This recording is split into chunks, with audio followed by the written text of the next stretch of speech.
সাহাবীরা শোনো, তোমাদেরকে এই পৃথিবী থেকে চলে যেতে হবে, তাই তোমাদেরকে বলি আমার খাদিজাকে আমি কথা দিয়েছি, খাদিজা মৃত্যুর পরে আমার কবর সবাই যখন মাটি দিয়ে চলে যাবে, আমার খাদিজার কবরের কাছে আমি একটু দাঁড়িয়ে থাকবো। আমি তাকে কথা দিয়েছিলাম, তোমরা চলে যাও।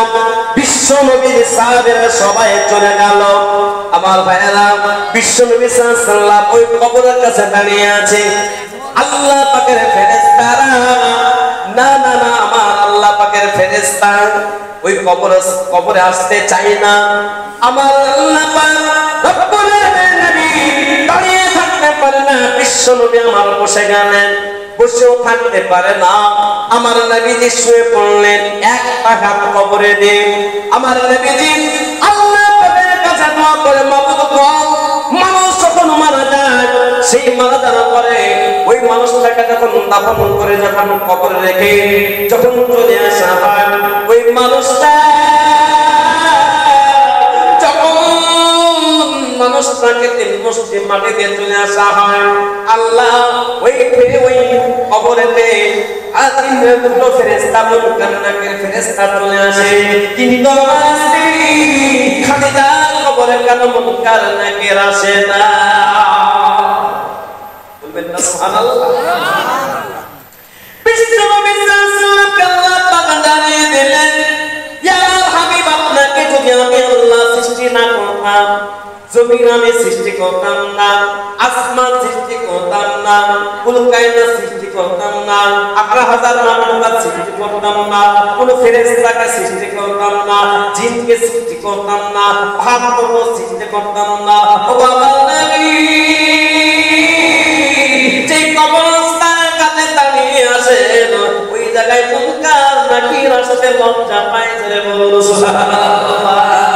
আমার মায়ের বিশ্ব নবী সাল্লাল্লাহু আলাইহি ওয়াসাল্লাম মা খাদিজার কবরটাকে এমন করে হাত দিয়ে আল্লাহ করো, আল্লাহ আমার খাদিজা করে, আল্লাহ আমি এতদিন পর্যন্ত খুশি ছিলাম, আপনি আল্লাহ খুশি হয়ে যান।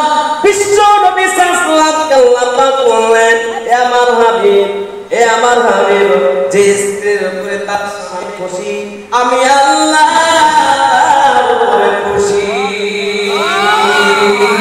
আমার আল্লাহ পাকের নবী বললেন, ও আল্লাহ, আমার স্ত্রী খাদিজার উপরে খুশি হয়ে যা। আল্লাহ পাক বলেন, আমি খুশি হয়ে গেছি। আল্লাহ নবী বলেন, ও আল্লাহ, আমার খাদিজার উপরে খুশি হয়ে আপনি আমার খাদিজাকে কি দিবেন গো? আল্লাহ পাক বলেন, আমি আল্লাহ কবরে 3টা প্রশ্নকে আমি আল্লাহ আসান করে দিলাম। আর একটু জোরে বলুন। এ মায়েরা, স্বামীদেরকে যদি খুশি রাখা যায়, মৃত্যুর পরে ওই কবরে 3টা প্রশ্ন আল্লাহ পাক আসান করে দেবে। আমার মায়েরা, আমার মেজর মায়েরা, মনে না, বিশ্ব নবী সাল্লাল্লাহু আলাইহি ওয়াসাল্লামের স্ত্রী মা খাদিজা যদি এত কবরকে ভয় করতে পারে, আজ আমরা কেন ভয় করতে পারবো না? আমরা কেন ভয় করে না? আজ থেকে দুনিয়াতে থাকি আমরা কবরকে স্মরণ করব, জোরে বলুন না ইনশাআল্লাহ। আমার নবী বিশ্ব নবী সাল্লাল্লাহু আলাইহি ওয়াসাল্লাম বলেছেন, যারা কালেমা পড়বে আর যে ব্যক্তি কালেমা পড়ে ঘুমাবে, আজকে মুসলমান ঘুমানোর দোয়া জানে না। এখানে কেউ আছে যে ঘুমানোর দোয়াটা বলতে পারবেন? বলুন তো দেখি। আল্লাহুম্মা বিসমিকা আমুতু ওয়া আহইয়া। কিছু লোক বলছে আল্লাহুম্মা বিসমিকা আহইয়া, ঠিক হলো এটা? আল্লাহুম্মা বিসমিকা আমুতু ওয়া আহইয়া, এই দোয়াটা পড়তে হবে। আপনারা বলবেন, আমরা কোরআন পড়ার সময় পাই না, কোরআন কেমন করে পড়বো? আমি আপনাদের বলি, আল্লাহ পাকের শুকর আদায় করে প্রতিদিন আলহামদুলিল্লাহ রোজা রাখা পর্যন্ত 210 নাইট আমি জলসা করেছি, তারপরও পুরো কোরআন শরীফ খতম করার সওয়াব নেই। পুরো কোরআন শরীফ খতম করার সওয়াব নিয়ে ঘুমিয়েছি। আপনার বলবেন, মৌলানা সাহেব কেমন করে? আপনি তো রাত্রে 2-3টার সময় বাড়ি আসেন, কেমন করে? আজকে আপনাদের সিটিতে শুনুন, এখানে আলেম ওলামা আছে, আপনারা বুজুর্গ না আছেন, বড় বক্তব্য আপনারা শুনেছেন, আজ শুনুন, কিন্তু মুখস্থ রাখেন নাই। আজ থেকে মুখস্থ রাখবেন ইনশাআল্লাহ। ধরে বলুন সূরা ইখলাস। সূরা ইখলাসটাকে 3 বার পড়বে রাত্রিতে ঘুমানোর সময়। কবার পড়বেন জোরে বলুন? 3 বার। পুরো কোরআন শরীফ পড়ার সওয়াব আল্লাহ আপনার আমলনামা দিবেন। সুবহানাল্লাহ। কিন্তু কোন আল্লাহ মহান জানেন না, এরকম লোক আছে না? জোরে বলুন। বলে জানে না, পড়তেও জানে না। ইউটিউবে ঘেটে ইউটিউবে অনেক পড়তে যাবে, ইউটিউবে অনেক কিছু জানে, কিন্তু কোরআন তারা শুনতে চায় না। এই যুবকেরা, হে আমার বোনেরা, আপনাদেরকে বলি, আপনাদের যদি সূরা ইখলাসটা মুখস্থ না থাকে, মোবাইলে ইউটিউবে লিখবেন সূরা ইখলাস, 3 বার 4 বার 5 দিন 10 দিন 1 মাস শুনুন, দেখবেন অটোমেটিক সুন্দরভাবে মুখস্থ হয়ে যাবে। আমরা করার চেষ্টা করব, বলো ইনশাআল্লাহ। সূরা ইখলাস আমার এক মসজিদে বললে, আমিও 4 রাকাত সুন্নতের নিয়ত করলাম, আর ওইও করব। আমার 4 রাকাত না হতে মানে আমার 2 রাকাত না হতেও 4 রাকাত হয়ে বসে আছে। বুঝতে পারছেন না? এটা সালাম ফিরিয়ে দোয়া না করে বলছে, আপনি কেমন করে নামাজ পড়েন? মনে হচ্ছে নামাজের হাফেজ হয়ে গেছে মনে হচ্ছে। আমাকে বলছে, মৌলভী সাহেব কেন? বলে, তুমিও যখন নিয়াত করলে আমিও তখন নিয়াত করলাম, তোমার আমার 2 রাকাত না হতে তোমার 4 রাকাত হয়ে গেল, ব্যাপার কি? মৌলভী সাহেব আর কি বলবো, আমাদের ইন্না তাইনা কুল ছাড়া কিছু আছে? বলো বলো দেখি, ইন্না তাইনা কুলি বলো। সুবহানাল্লাহ। যখনই বলতে শুরু করেছে ইন্না তাইনা কুল, তার ব্যাপারটা সিস্টেম সত্যি বলছি, সুবহানাল্লাহ বলেন, মাথায় আর কি দিবে, 4টা চিল্লা মেরেছে। 4 চিল্লা মারার পর সূরা ইখলাস ঠিক নাই গো। এরকম করে বলছে, কোন হো আল্লাহ হো আল্লাহ বলছে, আল্লাহ বলছে ঠিক পালা তুই পুরিয়ে হবে না। সূরা ইখলাসটা জানে না মুসলমান? আল্লাহু আকবার। আমরা সকলে শিখব ইনশাআল্লাহ। আমি একবার বলছি, আল্লাহ তাআলা পুরিয়ে দেবে। বিসমিল্লাহির রহমানির রহিম। কুল হুয়াল্লাহু আহাদ, আল্লাহুস সামাদ, লাম ইয়ালিদ ওয়া লাম ইউলাদ ওয়া লাম ইয়াকুল লাহু কুফুওয়ান আহাদ। যদি এইভাবে না এটা কেরাত, আমি যখন কাছে হয়েছিলাম তখন আমাকে এইভাবে পড়তে হয়েছে। যদি এমনি নরমালি পড়ে, নরমাল কেমন পড়ে? আল্লাহু আহাদ, আল্লাহুস সামাদ, লাম ইয়ালিদ ওয়া লাম ইউলাদ ওয়া লাম ইয়াকুল লাহু কুফুওয়ান আহাদ। এভাবে পড়ুন। কিন্তু এইরকম করে যদি পড়ে আল্লাহু আল্লাহু ফেরেশতারা বলে, তুমি পালা যা, তোর কথা আমি বলবো না। এবছর আমরা প্রত্যেকে সূরা ইখলাসটাকে কি করব ইনশাআল্লাহ। আমার কিছু কিছু মামলা আছে না, এই যে রমজান কাল কি পুরা পড়লো বলেন, আমি 1 মাসে 113টা দোয়া করেছি। ওরা বললাম 1 মাসে 113টা জায়গা আমাকে দোয়া করতে হয়েছে। কিছু বাকি ছিল সেটা আজকে বললাম, বিকালে করেছি। এ মুসলমান, কিছু বাড়িতে শুনছি এবার 3 খতম দিয়েছি বলছে, কেউ বলছে 112 পারা পড়েছি, বুঝলেন না? কখন তা বলতে পারছেন 112 পারা পড়েছি। তারপরে বলছে আমি 2 খতম 12 পারা পড়েছি। আল্লাহু আকবার। তো কি কেমন করে করেছে? বলে এক একটা মহিলা ভালো করে, যারা বানাতে করেছে বা মাদ্রাসায় যে মৌলানা কাছে শিখেছে তারা ভালো করে। আর কিছু কিছু মৌলানা এই কিছু কিছু আছে, আমার নিজের দাদির কথাই বলবো। আমার এক গ্রামের দাদি আছে, কি বললে কুরআন পড়া শুনলে ফেরেশতা আশা কি দূরে চলে যাবে। কেন জানেন?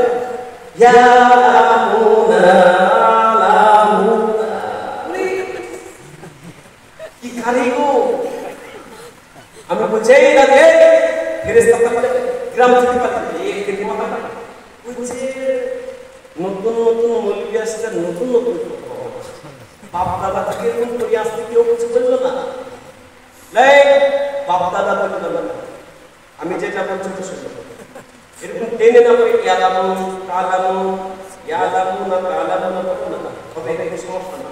কিন্তু তুমি যেখানে টান না সেখানে পাশারে টান মারছ, হবে নাকি না? হবে তারপরে বলছে ও বলছে আবার একদিন বললাম এই বলছে শয়তান হাসবে, তোমার বাবা দেখি শয়তান হাসবে টাকা দিবে। তারপর সেখানে একদিন আমাকে শিখাইলাম আলহামদুলিল্লাহ, 3 দিন পর হচ্ছে হ্যাঁ এবার ভালো করে বলুন আলহামদুলিল্লাহ। কিছু কিছু মামলা আছে ফতোয়া মানে বিশাল ফতোয়া আছে। ফতোয়া কি মানে জানেন? বলছে বিড়ি পাতা টাকায় কুরবানি দেওয়া যাবে না। এই ফতোয়া মানে এরকম কিছু মুফতি সাহেব আছে মামলার দেখতে, কিছু কিছু মামলা বলে ভাবছে যে এই মৌলবীটাকে জীবনেও টাকা আমাদের বদনাম করছে, আমাকে না ডাকে কি হয়েছে কিন্তু তো কথা বলে দেবে। কুরবানির টাকা, এই কুরবানির বিড়ি পাতা টাকা যেটা ওপর হয়েছে ওই টাকাতে আপনি কোনো সমস্যা নেই কুরবানি দিতে পারেন। কিছু কিছু মামলা আছে আজ এই গতকালকে ফোন করতে না, গতকালকে ফোন করেছে আমাকে, কোথা থেকে জানেন? আপনাদের যাত্রাটা গায়ে কাছে না করে কাছে ওই যাত্রাটা গায়ে একজন মহিলা ইউটিউবে নাম্বার নিয়ে ফোন করেছে, মাওলানা সাহেব একটা কথা জিজ্ঞেস ছিল কি বলে আমার কোনো সমস্যার কারণে আমার 5টা রোজা ছেড়ে গেছে। কত রোজা ছেড়েছে? 5টা রোজা ছেড়ে গেছে। তো বলছে একটা মহিলা বলেছে যে 7টি রোজা মানে এই রমজানের পরে 6টা রোজা রাখতে হয়। যে ব্যক্তি 6টা রোজা রাখবে গোটা বছর রোজা রাখার সওয়াব পাবে। সুবহানাল্লাহ। বলছে এই 6টা রোজা না রাখা পর্যন্ত তোরে 5টা রাখা যাবে না। কি ফতোয়া? আমি বললাম এই 6টা রোজা না রাখলেও চলবে, কিন্তু 5টা ফরজ রোজা কাজা হয়েছে ওটা কাকে না দেয়। মুসলমান কিছু মা বোনরা আছে বড় বড় ফতোয়া বলে, ফতোয়া না জেনে ফতোয়া দিলে নাম মানে তাহলে অসুবিধায় পড়ে যাবে, কেমন দিতে পারা। এই জন্য আমরা ফতোয়া দিব, ফতোয়া সেটাই শুরু করছে যা সেটাই শুরু করুন ইনশাআল্লাহ। কিছু মৌলভী সাহেব আছে আপনাদের এলাকাতেও আসতে পারে। আমি চাচল জলসা করতে গেলাম, বলতে খারাপ লাগে তাও বলছি, চাচল জলসা করতে গেছি, আমাকে উপস্থিতি দিচ্ছে আলো 3 তলা টুপি, কতলা টুপি? 3 তলা। আর ও যখন ওয়াজ করতে আমার আগে আমি প্রধান বক্তা, আমি পরে যাব, আমি এই সিম্পল মেয়ে একটা জুব্বা পরি আর একটা টুপি পরি, আমি মোটামুটি সাজগোজ নয়। আর সে দেখলাম এবার কমিটির লোক বলছে 8:30 বেজে গেছে, এবার আপনাকে স্টেজে যাবে, আপনাকে 2 ঘন্টাতে আপনার হুজুর পড়তে গেছে। ও ক্যারিটা দেখলাম, বুঝতে সিগারেটটা কই, সিগারেটটা বুঝলে টেনে একটা সিগারেট খেলো, তারপরে এবার পাগড়ি জব্দা করে বাঁধলো, পাগড়ি বেঁধে তারপরে দেখছি বাবা এই গালগুলোকে একটু লাল করার জন্য একটা লিপস্টিকের মতো কি আছে লাগাইছে। তারপরে বললেন এখানে শেরওয়ানি দিয়ে একবারে ওয়াজে, আল্লাহু আকবার। সেই মানুষ কি বললেন, ওয়াজ করতে উঠেই মানুষ করতে শুরু করছে, মন সে ব্যাপার চলেন আপনি। আমি বললাম লিপস্টিক মাখা মৌলবীর ওয়াজ, আরে ওয়াজ শুনবে কেমন করে? ওর আমল তো নাই, ও যদি সিগারেট টানে, ও যদি নামাজ না পড়ে ওয়াজ করতে যায়, ওর ওয়াজ কেউ শুনবে? জেনে বলুন। কিছু কাটা মৌলবী আপনাদের এলাকাতে আসে, দেখে শুনে মৌলবী নিয়ে আসতে হবে, এই যুবকেরা তোমাদের ছোট কিছু যুবক আছে যে মোবাইলে দারুণ লাগছে, তার আকীদা কি আছে, তার কি আমল আছে না জানি, একবার ভবিষ্যতে না জানি তুমি বলবি দিয়ে চলে আসছো। আর টাকা দিয়ে দিলা কত টাকা, এই যে 15,000 টাকা লাগবে, দারুণ বলবি আছে তো 15,000 টাকা। আর আমি জামিউল ইসলাম বলেছ গাড়ি নিয়ে যাবো, তো যা দিবেন কি বের। ও তার মানে মন বিষয় মনে দুর্বলতা আছে, নাহলে টাকা কথা বলতো। এই দুনিয়ার কথা বলছি আপনাদের, এই বুঝতে পারছেন না পারছেন না? দুনিয়ার কথা বলছি, যুবকদের কথা বলছি। আমি মিট কোথাও করিনি আজ পর্যন্ত, আলহামদুলিল্লাহ আজ পর্যন্ত করিনি, আর যতদিন বেঁচে থাকবো করবো না। তার ভিতরেই আল্লাহ এই বয়সে আমাকে অনেক অনেক সম্মান দিয়েছে। আজ 10 বছর 11 বছর হয়ে গেল বলবি সাহেব হওয়া, আরেক হওয়া, পাগড়ি নেওয়া 10 বছর 11 বছর হলো। কি জানেন, মোবাইলটা পর্যন্ত আমাকে কিনতে হবে। সব হাদিয়া আপনাদের মতন প্রেমিক লোকেরা, তারা আমাদের কাছে হাদিয়া দেয়। আমরা কি দিই? আল্লাহর কাছে একটু দোয়া করি সব জায়গায়। নবীজি বলেছেন, তুমি আলিম হও, যদি তুমি আলিম না হয়ে যাও, তালবে ইলম হয়ে যাও। যদি তালবে ইলম না হতে পারো, দিনের কথা শোনো।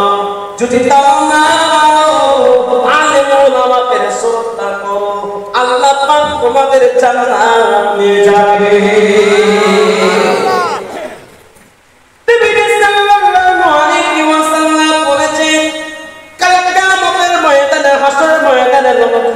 কোটি কোটি মানুষ মহাবিপদে থাকবে। আজ লক্ষ কোটি মাইল করে সূর্যটা আছে, সেই সূর্যের তাপ আমরা আজকে সহ্য করতে পারি না। কেউ বা বাড়িতে এসি লাগিয়ে নিয়েছে, গাড়িতে এসি, এতগুলো ফ্যান চলছে, তারপরও অনেকজন আছে পাখাতে হাওয়া দিচ্ছে, তারপরও গরম যায় না। কত কোটি মাইল ধরে আছে, আজ পর্যন্ত কোনো পরীক্ষানে বলতে পারে না। পেরেছি জানে বলো পারবে না। পাতলা মুখ হয়ে যাবে, 12টা সূর্য হয়ে যাবে, মাথার এক বিপদ করে চলে আসবে।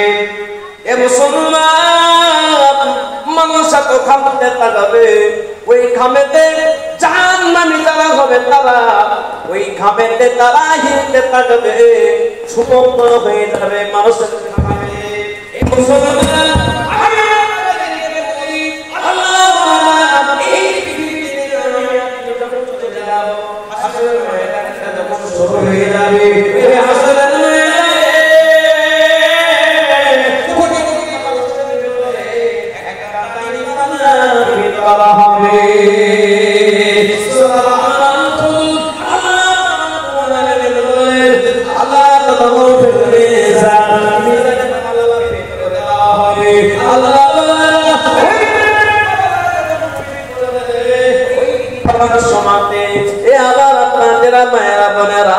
ওই জায়গাতে যদি একটা নির্গম হয়ে যায়, আল্লাহ তাআলা বলেন এই জাহান্নামের ফেরেশতারা জিনজিনকে বেঁধে বেঁধে বেঁধে বেঁধে জাহান্নামের দিকে নিয়ে চলে যাও।